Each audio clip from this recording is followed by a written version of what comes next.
Lançar! Elas são pequenas. Faz você ficar em pedacinhos. Mas mortais. Com uma arma mais leve, esse soldado pode ter mais vantagem. Drones. Mini-tanques. E tecnologia de espionagem altamente confidencial. Menos com certeza é mais. Ser maior nem sempre é melhor. Ter uma arma mais leve pode ser a diferença entre a vida e a morte.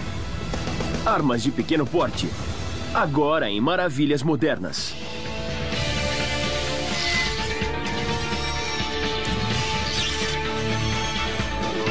Maravilhas Modernas. A evolução das armas segue duas tendências distintas. A busca pela criação de máquinas mortíferas maiores e mais potentes. E o que parece ser o oposto, o design de armas de fogo menores, mais leves e de maior mobilidade.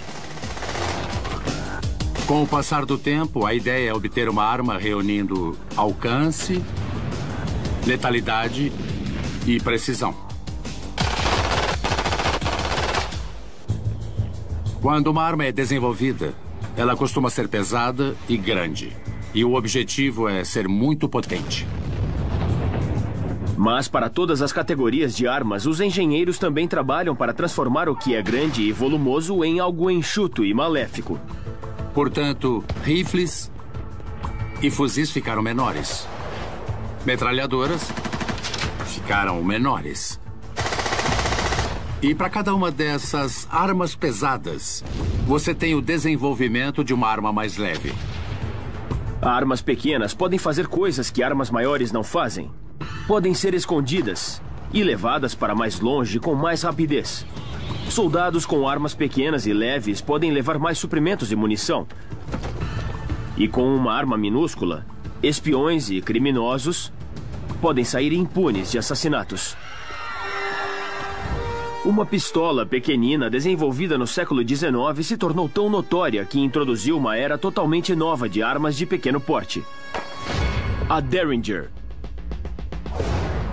Em 1865, uma Derringer, uma pistola de 15 centímetros tão pequena que cabe no bolso, foi usada para cometer um dos crimes mais chocantes da história americana. Todos nós conhecemos a história. Um ator exibicionista chamado John Wilkes Booth entrou furtivamente no camarote do presidente Abraham Lincoln no Teatro Ford e atirou na cabeça do presidente a queima-roupa. Mas por que Booth teve de se aproximar tanto de seu alvo? A Derringer, essa nova e pequenina pistola, não era precisa a longa distância. Espalharia balas por todo lado. As Derringers de hoje talvez se pareçam muito com as antigas, mas são bem diferentes por dentro. A Cobra Firearms, situada em Salt Lake City, fabrica cerca de 1.500 pequenas Derringers toda semana. O início de uma arma é aqui, isso vai dentro do cano. Em seguida fazemos as ranhuras. Essas ranhuras se chamam estrias, e é um dos avanços mais importantes no design desse tipo de arma. Pequenas estrias em espiral são talhadas dentro do cano. Durante sua trajetória, a bala passa por essas estrias e começa a girar. Quando ela deixa o cano, o giro continua, aumentando a estabilidade aerodinâmica e a precisão. Isso mantém a força centrífuga dessa bala, que segue numa direção só, em vez de ficar saltando no ar.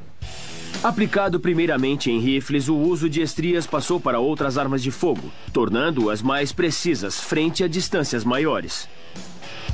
A Derringer que atingiu Lincoln tinha algumas estrias no cano, mas isso não foi suficiente para torná-la precisa a curta distância. As Derringers antigas também tinham um defeito: os canos eram mais largos que as balas. A pistola usada para matar Lincoln tinha um cano estriado calibre 44, mas a bala era calibre 41. Essa pequena diferença fez a bala dançar dentro do cano. Quando ocorreu o disparo, não se podia dizer em que direção a bala iria. Hoje, cada Derringer da Cobra tem o cano estriado e seu diâmetro é menor. Terminada a fase de estriamento, o cilindro é fundido no cano da arma. Agora temos o cano da nossa Derringer. Ele será acoplado à parte seguinte, elas seguirão todo o processo e teremos uma arma de fogo. Vamos começar com o importantíssimo orifício da trava. O cano e o corpo estão conectados ao orifício de trava. Isso permite que a arma abra e feche para ser municiada. Depois, o orifício da trava é perfurado.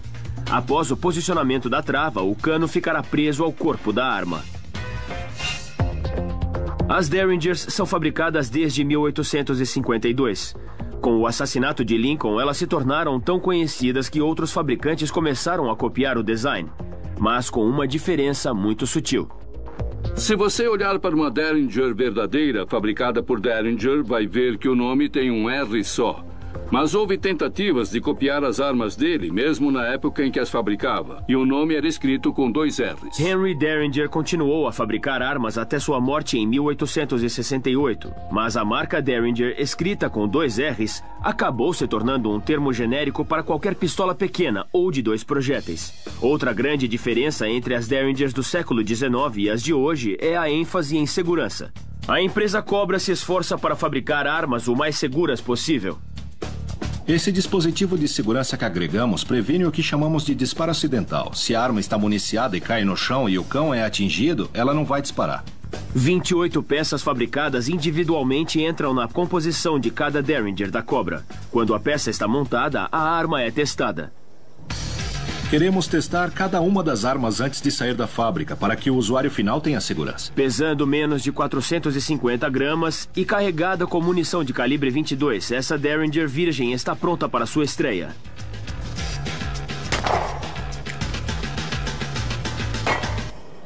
Acertei. Desde o início, essa pequena Derringer agradou inúmeros portadores de arma. Jogadores podiam facilmente escondê-la na manga, e ela se tornou uma queridinha das mulheres que buscam proteção extra. O uso mais comum teria sido entre as prostitutas que talvez precisassem se defender contra abordagens indesejadas. A Derringer continuou popular. Porém, com o crescente avanço da tecnologia, pequenas armas curtas foram ficando cada vez menores e mais baratas. E não é surpresa que criminosos e gangsters as tenham adotado, inspirando um nome para sua arma preferida, especial de sábado à noite. Essa era a arma com a qual você saía no sábado à noite. Caso alguma coisa acontecesse e fosse necessário, era uma peça fácil de ser descartada. Especial de sábado à noite é um rótulo dado a todo um grupo de armas curtas pequenas e baratas, fáceis para criminosos descartarem antes de serem encontrados pela polícia. Com quase uma década de experiência no combate ao crime, George Wonderlick já viu um bocado de especiais de sábado à noite. A Astra 25 é uma dessas especiais de sábado à noite que ganhou uma certa notoriedade. É bem fácil de esconder, dá para esconder na mão e é fininha como uma carteira. Esta era a arma da vez. Na primeira metade do século XX, a violência dos gangsters explodiu nos Estados Unidos. Mais gangsters significava mais armas nas ruas, e quanto menor, melhor. Para um criminoso, a ocultação é de vital importância porque permite que você se aproxime e se afaste do local do crime sem realmente ser notado. Uma arma pequena e escondida tem a vantagem do elemento surpresa. Uma outra especial de sábado à noite, o ROM RG-14. Quase tirou a vida de um outro comandante em chefe. Um dos usos mais famosos de uma especial de sábado à noite foi o atentado à vida do presidente Reagan. E o que vemos aqui é um revólver calibre 22 muito pequeno e muito barato que quase derruba o presidente dos Estados Unidos. À medida que as pistolas em miniatura predominavam cada vez mais, as autoridades passaram a controlá-las. A especial de sábado à noite foi, na verdade, proibida de ser importada ou de ser fabricada aqui nos Estados Unidos. O governo foi obrigado a retirar essas armas de fogo minúsculas e baratas das ruas, mas era preciso mais do que uma nova lei para deter a criminalidade. Armas pequenas são uma vantagem para os criminosos, porque podem escondê-las no bolso, na manga ou na palma da mão. A cada ano, dezenas de milhares de armas curtas são usadas em crimes como assaltos e assassinatos. Mas, felizmente para a polícia e para todos nós, uma pequena pistola ajudou a nivelar o cenário. Como se dizia no Velho Oeste, não foi Deus que fez os homens iguais, foi o Coronel Colt. O revólver de bolso do fabricante de armas Samuel Colt deu à polícia algo que não existia: uma pistola passível de ser escondida. Agora podemos pegar esse revólver e colocá-lo no bolso. Está totalmente oculto, está à mão, é leve e dá vários tiros. A Colt de bolso foi o primeiro revólver confiável e de precisão, tanto que passou a ser adotado pela polícia. O segredo? A superioridade do design das técnicas de fabricação. Foi uma das primeiras armas do país que realmente usou peças intercambiáveis e maquinário de alto nível de precisão na fabricação.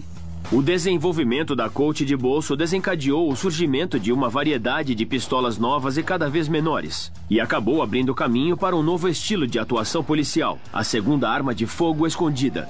Pode levá-lo num coldre no tornozelo ou num bolso, mas costuma ficar escondido num lugar de acesso fácil, mas não óbvio.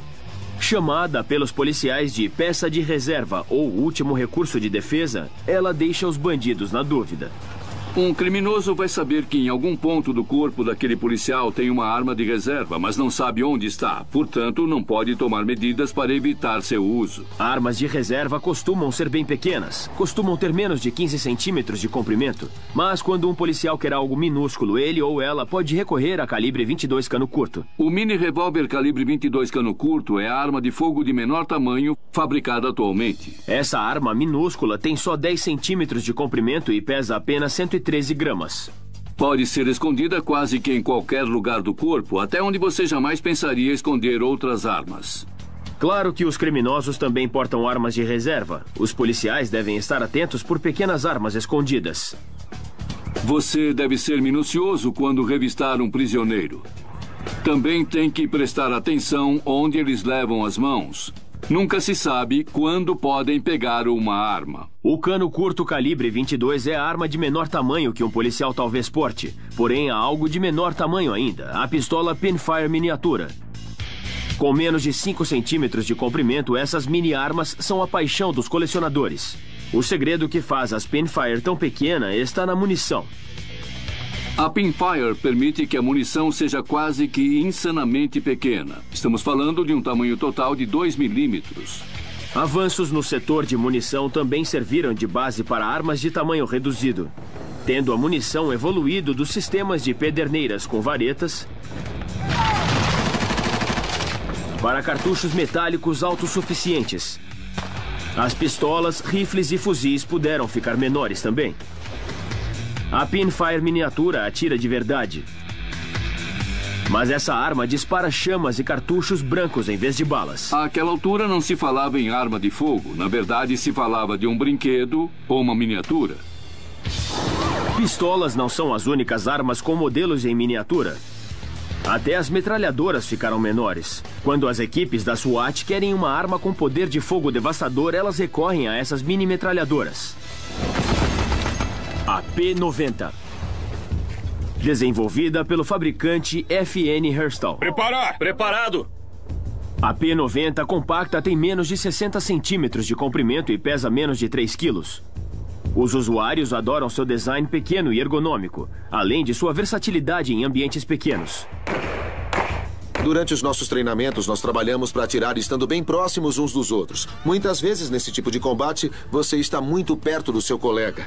É preciso simular essa prática da vida real. O comandante da SWAT, Rick Thomas, costuma enfrentar situações ameaçadoras em espaços muito apertados. A P90 é arredondada, tem contornos arredondados. Ela não fica presa nas fivelas, não fica presa no equipamento. Ela impede que você seja rasgado ou fique sem ação. Para criar a P90 compacta, os engenheiros da FN Herstal adotaram o design Bullpup. Esse design é o seguinte: o mesmo comprimento do cano e caixa da culatra. Colocando na parte traseira da coronha, você tem a mesma eficiência e a mesma precisão numa carcaça mais curta e mais leve. Nas armas comuns, o cano e a caixa da culatra ficam na frente do gatilho. Na Bullpup, a ação ocorre na parte traseira da arma, atrás do gatilho. Isso permite que o cano fique longe, na coronha, reduzindo o comprimento total da arma. Diferente da submetralhadora compacta, que usa munição de pistola de 9 mm, a P90 dispara um projétil mais preciso de 5,7 mm, capaz de perfurar o colete à prova de balas. A munição disparada da P90 foi projetada para rolar sob impacto. O projétil entra no tecido mole e percorre 2,5 e 5 centímetros. A parte da frente do projétil começa a desacelerar. Como está girando, você tem um ferimento permanente daqui até aqui, com o bico do projétil de frente para o orifício de entrada e se acomodando 20 centímetros corpo adentro. Além disso, a P-90 dispara rápido, descarrega 50 projéteis em menos de 4 segundos. São projéteis extremamente controláveis. Tudo fica no alvo, no suspeito. Não faz sujeira no local. As metralhadoras são projetadas para efetuar disparos potentes, contínuos, em alta velocidade. As primeiras versões desenvolvidas na década de 60 eram grandes e potentes, sim, mas de difícil mobilidade. Estava mais para arma defensiva porque não tinha mobilidade. Não podiam ir em frente com ela. Essas máquinas imensamente mortíferas eram colocadas em posições-chave para a defesa de território. Mas em pouco tempo, os projetistas desenvolveram uma versão menor. O Browning automático, em seu formato original, pesava menos de 7,3 kg. Tinha um magazine com 20 projéteis e um soldado podia facilmente ir em frente com essa arma totalmente automática. O Browning revolucionou o combate armado. Em vez de ficar para trás, a metralhadora podia agora ser ofensiva. Na verdade, ela é usada para ajudar a tomar as posições inimigas. Essa transição oferece uma segunda geração no desenvolvimento da metralhadora. A P-90 de hoje é o auge de mais de 100 anos de tecnologia de metralhadoras, fornecendo o máximo poder de fogo num design compacto e portátil. Sua vantagem é a situação de combate em local pequeno. Você tem um magazine com 50 projéteis de alta capacidade, disparando em alta velocidade. E isso te dá a chance de colocar força letal num alvo a curtíssima distância. Durante séculos, o fuzil tem sido a principal arma dos combatentes. Ele pode não ser pequeno, mas seu alcance, precisão e poder de fogo tornaram-se crucial para o sucesso em combate. Porém, à medida que os estilos de batalha se desenvolveram, desde disparos em fileiras organizadas até o estilo de guerrilha, esconder, atirar e se deslocar, o fuzil também se tornou menor. Hoje, as forças americanas dependem do fuzil de assalto compacto e transportável. A versão atual é a menor e a mais leve já desenvolvida. O M4. O fuzil de assalto M4 é quase 20% menor do que seu antecessor. Hoje estou portando uma Carbine M4. É operada a gás, uma arma semiautomática, refrigerada a ar e dispara um projétil de 5,56 milímetros, do disparador semi ou do triplo. Hoje, em Fort Benning, Geórgia, o sargento Inkenbrandt e seu esquadrão estão aprendendo a operar esse fuzil de assalto de 76 centímetros, que pesa 3 quilos. Com ele, eu posso entrar e sair de veículos com mais rapidez, mais eficiência. Você pode entrar e evacuar locais muito mais rápido. Caminho livre! Nos últimos 150 anos, os avanços da engenharia e da tecnologia ajudaram a reduzir o tamanho do fuzil, desde o longo e volumoso mosquete, até chegar ao M4. Na Primeira Guerra Mundial havia incríveis rifles de ferrolho, que disparavam bem rápido e eram bem precisos, mas não tinham esse poder de fogo fulminante que um fuzil de combate semiautomático ou um fuzil de assalto totalmente automático. O antecessor do M4 que mudou o jogo foi o fuzil M1 semiautomático da Segunda Guerra Mundial. Pela primeira vez, as tropas não tinham que recarregar manualmente seus fuzis após cada tiro. O M1 deu origem a um novo estilo de combate: atirar e fazer manobras. Fuzis de combate com tiros rápidos e de precisão permitiam que metade do grupo disparasse fogo inibidor, enquanto o resto podia seguir em frente, passando de uma posição com cobertura para outra. O M1, o primeiro fuzil semiautomático que um único combatente podia levar em campanha. Quando a arma dispara, os gases expansores do projétil são direcionados para um cilindro, onde encontram um pistão e um êmbolo. O gás empurra o êmbolo para a parte de trás. Isso faz girar o ferrolho e ejetar o cartucho deflagrado, enquanto munição nova entra na câmara. Com o sucesso do M1, todas as tropas receberam fuzis semi ou totalmente automáticos. Na década de 60, surgiu uma versão ainda mais leve e menor: o M16. O M16 é muito mais leve do que tudo que já tínhamos visto. O cartucho foi reduzido de calibre 30 para calibre 22. Os homens podem ir mais longe e mais rápido com as armas que portam. O M16 permitiu que as tropas se movessem mais rápido pelas selvas do Vietnã. O M4 de hoje, usado pela primeira vez em 94, é 25,4 centímetros mais curto e 680 gramas mais leve que o M16. Eu prefiro o M4 porque é menor e mais leve que a maioria que existe por aí. É uma arma mais eficaz quando se trata de evacuar locais em ambientes urbanos. Sua precisão é de até 500 metros. É uma grande arma no geral. À medida que as condições de combate vão mudando, o fuzil de assalto continua evoluindo. Avanços em munição tipo caseless e a introdução de metais leves como o titânio e o scandium podem reduzir o tamanho do fuzil de assalto ainda mais. Lançar! Mas quando os combatentes precisam de algo ainda menor e mais potente, podem recorrer a esta bomba miniatura. A M67. Caminho livre! Tem só 10 centímetros de comprimento e pesa menos de 450 gramas. Mas a granada de fragmentação M67 de hoje cobre um raio de ação de 5 metros. E causa ferimentos graves até 15 de distância. Com essa granada, os combatentes têm uma bomba pequena o suficiente para ser lançada. As granadas são capazes de fazer coisas que nenhuma outra arma faz. Como elas explodem em todas as direções, é possível atingir o inimigo 360 graus ao redor do artefato. Além disso, as granadas fazem coisas que as bombas maiores não podem fazer. Como são tão pequenas, um soldado pode levar vários exemplares com ele. E enquanto bombas maiores devem ser lançadas de aviões, a granada precisa apenas de um combatente treinado. A primeira coisa a fazer é tirar a granada do colete. O uso dessa bomba de mão em combate tem sua cota de riscos. Por isso, a M67 foi criada com 3 dispositivos de segurança, para evitar que seja detonada acidentalmente. O anel metálico ou pino, juntamente com um clipe de segurança, mantém a isca em posição.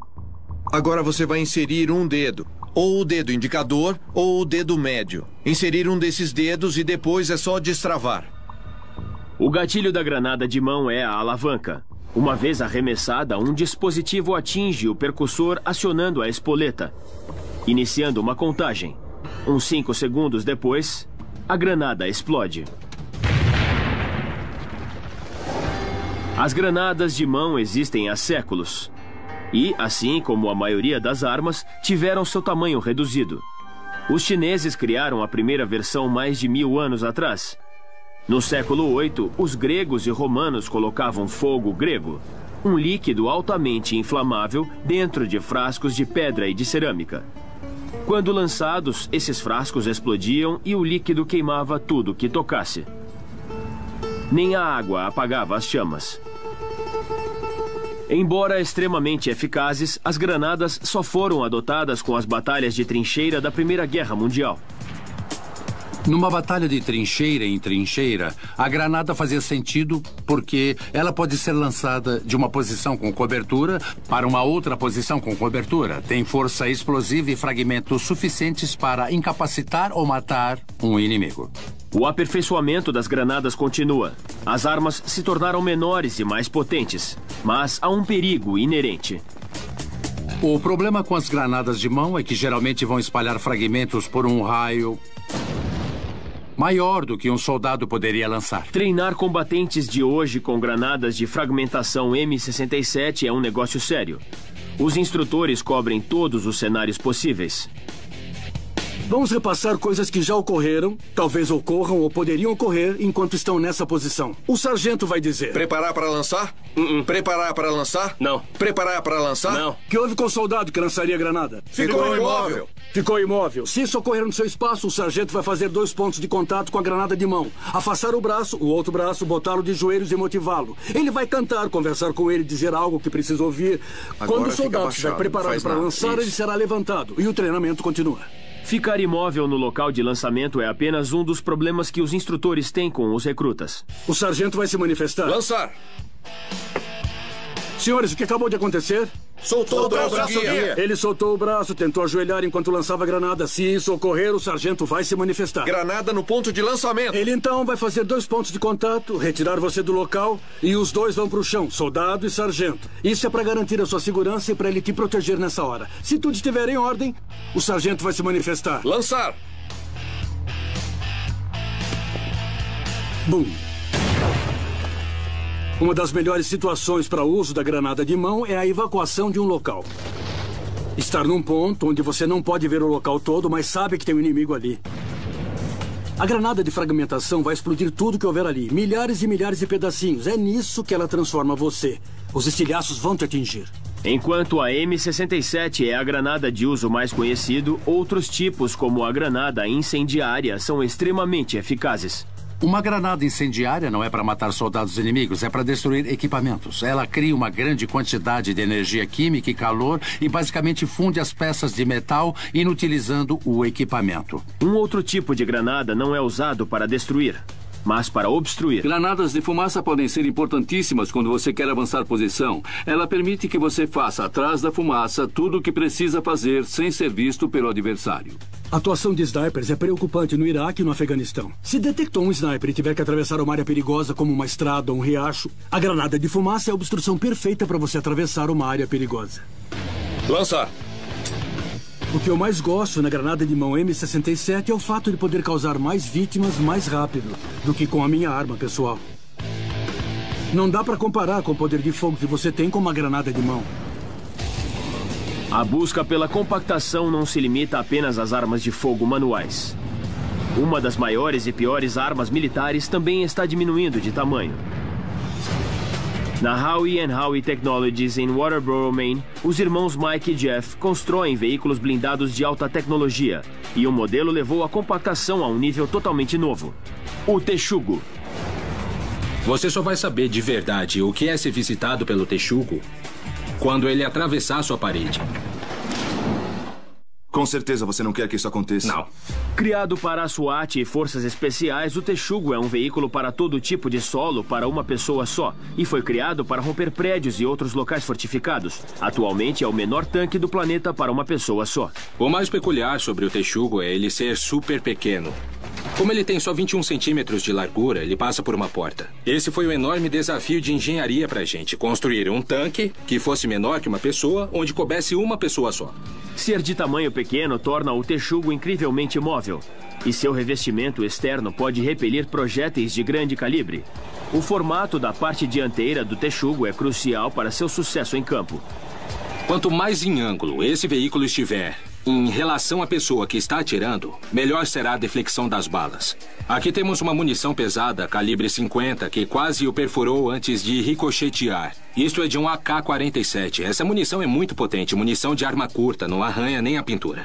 Ele não é só resistente ao disparo de um fuzil. O Texugo pode resistir à ação de alguns explosivos também. Eu não sei direito qual o tamanho do explosivo que essa coisa aguenta, mas fez essa coisa subir uns 2,5 metros e só tinha cerca de 25 G no interior, ou seja, o cara sobreviveu. Invadir paredes sem ser convidado é a especialidade do Texugo. Ele foi usado para romper paredes de blocos de concreto e reforçadas com barras de ferro. Caso tenha uma emergência ou aconteça alguma coisa, não queremos que o Texugo contorne e procure uma porta. Ele pode atravessar uma parede. Dar vida ao Texugo não foi fácil. Cortar a blindagem foi uma empreitada gigantesca. Uma das coisas mais difíceis com o Texugo é como cortar o material. É muito resistente. Olha só isso. A resposta? Usar jato de água. Com 4,22 mil quilos de pressão por centímetro quadrado, o cortador a jato de água pode romper o aço e o granito. Na engenharia, você só sabe como vai terminar quando chegar no final.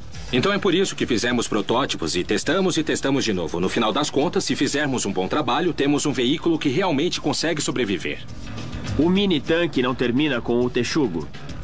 Os robôs no momento são importantes para os militares. Queremos reduzir o número de vítimas que estamos tendo no exterior e trazer nossos soldados para casa. A tecnologia atual de um tanque do tamanho de uma pessoa vai nos levar à tecnologia do amanhã de um robô muito pequeno que ainda pode executar essa missão, ou seja, retirar o ser humano de ambientes perigosos.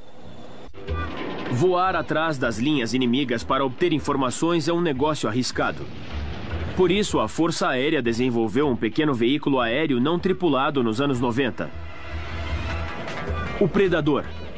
Com apenas 6 metros e 22 centímetros de comprimento e envergadura de 15 metros, é manipulado à distância e pode ficar no ar por 40 horas. Armado com 2 mísseis Hellfire, o poder de fogo desse UAV pode destruir tanques ou estourar bunkers. Porém, para o combate no fronte de hoje, o Predador não é prático. Diante de um inimigo que plantou bombas caseiras ou espalhou snipers pelos telhados, as tropas agora têm suas próprias versões, que podem ser levadas na mochila e lançadas manualmente. O UAV. O cérebro por trás dessa nova geração de UAVs é a equipe de AeroVironment no sul da Califórnia. Esses sistemas aéreos não tripulados são instrumentais para o modo como nossos combatentes operam. Eles fornecem informação vital dentro de um período crítico de tempo, capacitando os combatentes a fazer o necessário para executar a missão. A AeroVironment tem 3 pequenos UAVs em produção. Cada um deles com diferentes capacidades. Se precisarem manter cobertura contínua de uma área durante um determinado período, talvez queiram usar o sistema Puma, que pode voar durante 2 horas. O Puma é o maior dos 3. Tem envergadura de 2,43 metros e pesa cerca de 5,9 kg. O que também distingue o Puma é uma câmera giratória que pode travar num alvo e manter constante vigilância. Esse modelo pode voar em linha reta e manter a câmera focada num determinado alvo, e isso garante que se possa fazer o trabalho com eficiência. Nós podemos ver claramente que ele tem uma arma no chão, tem uma pá na mão e parece estar cavando um buraco. Nós obtivemos um excelente feedback do campo, onde os soldados estão conseguindo informações assim como nós aqui. Quando as tropas precisarem de um UAV menor ou até com mais mobilidade, podem recorrer ao Corvo.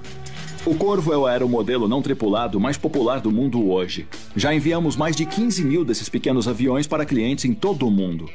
O Corvo é mais ocultável do que o Puma, mas só pode ficar voando por 90 minutos.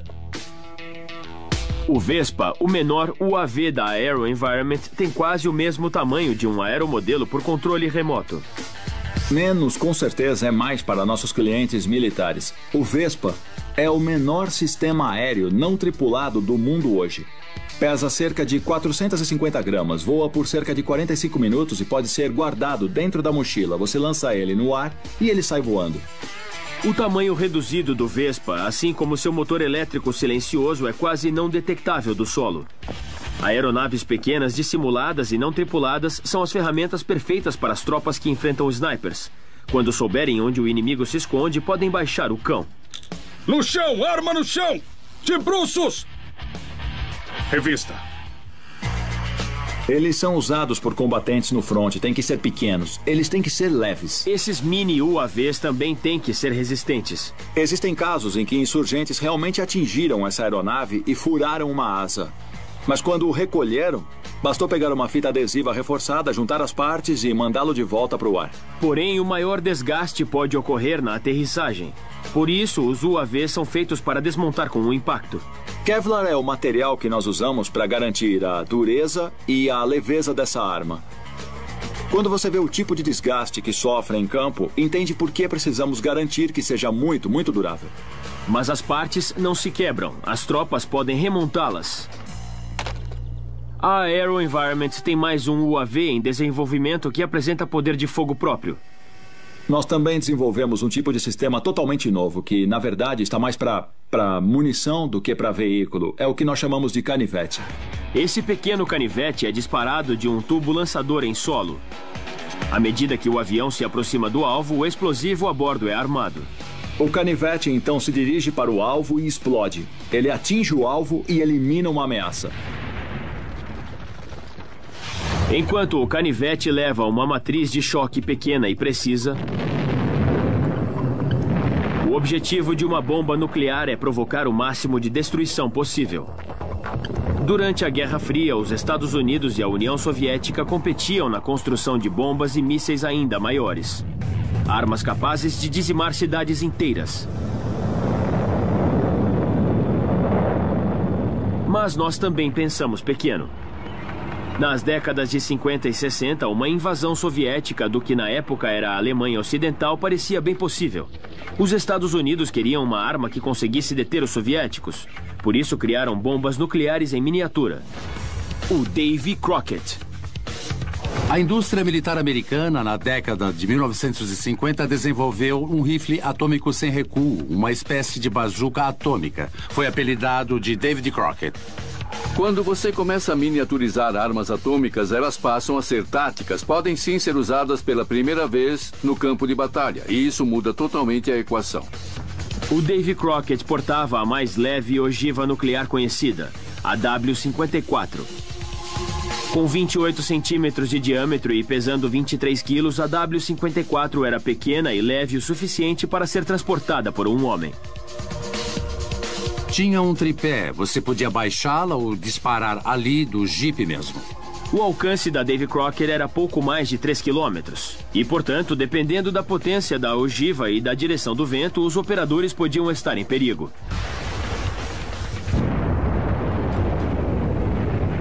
Com as ogivas explosivas mais potentes que foram usadas no Davy Crockett, há mesmo a possibilidade de que o alcance da zona letal seja maior do que o alcance efetivo da arma, tornando-a uma arma de último recurso. A Davy Crockett foi testada várias vezes, mas jamais usada em combate. No final das contas, essa arma foi encostada e retirada de circulação em 1971. Vimos como os avanços tecnológicos tornaram as armas menores, mais manipuláveis, sem deixarem de ser letais. Essas pequenas ferramentas tornam a batalha mais eficaz, tanto para os mocinhos quanto para os bandidos. Porém, um outro e mais secreto grupo de usuários de armas conta com miniaturas para sobreviver: os espiões. Quando começamos a entrar no universo dos espiões, estamos falando de armas miniaturizadas incomuns, o tipo de arma que faz nosso queixo cair. Maço de cigarro, porta-batom, até canetas já foram transformadas em armas de fogo. O universo da inteligência é incrivelmente criativo quando o assunto é armas de pequeno porte. Um dos casos mais interessantes foi um guarda-chuva usado para disparar um dardo venenoso. Em 1978, o dissidente búlgaro Georgi Markov foi morto após ser atingido na perna por um dardo contendo ricina. Eles descobriram o ocorrido durante a autópsia. Quase tudo pode ser disfarçado. É realmente incrível. Os espiões talvez tenham um arsenal de armas secretas, mas eles não estão sozinhos. Irv Miller e sua esposa Laura desenvolvem armas pequeninas de autodefesa para civis, policiais e carcereiros. Em algum ponto da vida, a pessoa fica com medo. E ter alguma arma para autodefesa com você é uma boa ideia. Irv comprou sua primeira arma paralisante mais de 20 anos atrás e imediatamente se apaixonou por armas menos letais e de pequeno porte. Nem toda situação pede uma arma letal. Ações letais são literalmente de vida e morte. Um dos campeões de venda da Irv é o bastão Kubotan. Essa pequena arma de impacto abriga um poder de ataque em menos de 15,2 centímetros de alumínio ou plástico. O que a torna tão eficaz é que há pontos de pressão no corpo todo. Entender os vários pontos de pressão do corpo é vital para se dominar o Kubotan. Você pega um objeto duro como o Kubotan e pressiona em qualquer ponto ao redor do pulso e aperta do outro lado com os polegares e terá total controle sobre a pessoa. Com centenas de aplicações, o Kubotan pode ser usado em quase todas as situações. Alguém chega por trás de você e te agarra. Você pressiona o Kubotan na região do cotovelo da pessoa e depois agarra o pulso dela. É um dos muitos pontos de pressão. Quando ela pressiona, minhas mãos a soltam. Não importa o tamanho do cara, se ele te agarrar, você põe um desses entre as juntas, puxa a mão dele, ele vai te soltar e vai cair. A princípio, o chaveirinho parece inofensivo. Até bonitinho. Mas bastou apertá-lo e ele vira uma devastadora arma de autodefesa. Outra arma que vendemos para ambientes pequenos são as stun guns. Essas armas emitem um choque elétrico paralisante. Os agentes da lei já usam isso há décadas. E mais recentemente ficou acessível ao público em geral. Uma stun gun funciona com bateria comum de 3 ou 9 volts. A energia percorre um conjunto de capacitores que produzem uma corrente de alta voltagem entre 100 mil e mais de 1 milhão de volts. O forte choque elétrico interrompe os sinais cerebrais emitidos para os músculos voluntários, paralisando-os. Os efeitos chegam a durar vários minutos. As armas de eletrochoque são comercializadas em vários formatos e tamanhos. Este modelo imita um celular. Todo mundo carrega um celular, mas este aqui tem uma luz de LED que vem a calhar. Mas o mais importante é ser uma stun gun. O que é ótimo nessas stun guns é que são pequenas, compactas, fáceis de esconder e têm grande potencial de ataque. As stun guns são tidas como armas de curto alcance. Caso precise de uma arma pequena, mas de maior alcance, pode recorrer a uma lata de spray pimenta. O que é o spray de pimenta? É uma mistura de pimentas fortes com alguns outros componentes que obrigam o corpo a fazer coisas involuntariamente. Os olhos se fecham, os pulmões parecem que vão se fechar, as vias aéreas e as mucosas começam a inchar e a pessoa para na hora de brigar. A pimenta usada no spray fabricado por Irv está na marca de 2 milhões de unidades de pungência da escala de Scoville, ou seja, 400 vezes mais forte do que a pimenta jalapeno. Só que Irv vende um spray de pimenta ainda mais potente. Chamamos de Operação Tática Especial Black Label e é indicada para situações mais graves. Já temos um spray de pimenta realmente horrível para começar. E aí agrega 2% de gás lacrimogênio. Combinado com pimenta, isso é perfeito para um desmonte respiratório.